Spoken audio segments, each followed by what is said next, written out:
So you guys are on tour now, presenting your new album, The Stage Names, that, as your previous one, Black Sheep Boy, seems to have an overall theme, linking together all the songs.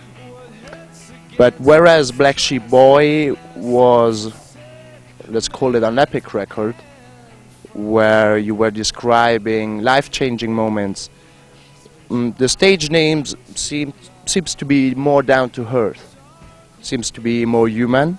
You describe more simple emotions. So was that a conscious change of direction? I think that, I mean, most of life is not life-changing moments. I wish that life were more dramatic like that, but, you know, most of life is having your face too close to something so that you can't really see or have perspective on it.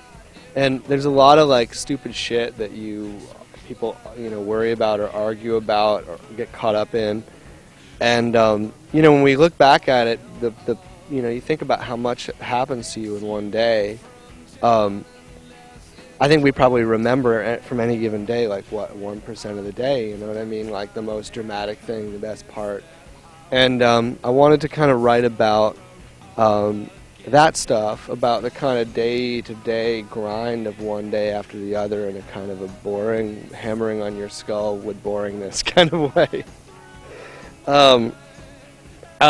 You know, and Black Sheep Boy was supposed to be very dramatic, but, you know, at a certain point when you're being really dramatic repeatedly, that becomes like a crutch, and so it felt like more challenging to try to write an album that was more on the ground level of just ordinary experience than something that was like very heightened drama all the time. So yeah, I think that was a little bit what was going on with it, you know, and I wanted to make sure that, you know, Black Sheep Boy is a record of these kind of fairy tale characters, some of whom aren't even really people, you know, they're kind of like monsters and fairy tale characters out of a fairy tale. I wanted the stage names to be about people, you know, like you and me, like ordinary people. So as there is actually a team linking together everything in your albums, do you think that nowadays, living in the era of MP3 players and downloading, people actually listen to an album all the way through? Maybe not. I don't know. I mean, I do. Some people I know do. Some people I know don't. I don't always, but I don't know. I mean, you know, it's not my job to be like a weather vane of what's happening with people, how people listen to music. And if I try to be that, then I'm just gonna drive myself crazy trying to imagine myself in somebody else's head. So, you know, and I don't mean to be like to say, oh, you know, things. I mourn the loss of the album, and back in the old days, it was about an album.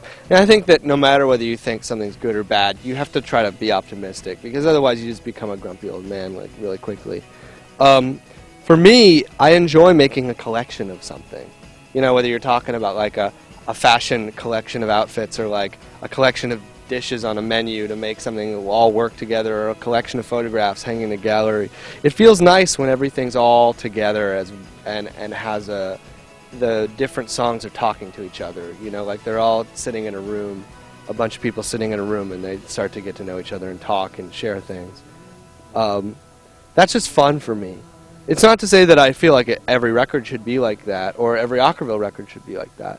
I just think that's fun. I don't know. Do you listen to whole albums, or do you skip around? Well, I always feel that, like you said, when you put something together as a collection, I try to respect the artist's, you know, aesthetic. When they put something together, I try to at least give it a listen or a few listens to try to see what they were after. Yeah.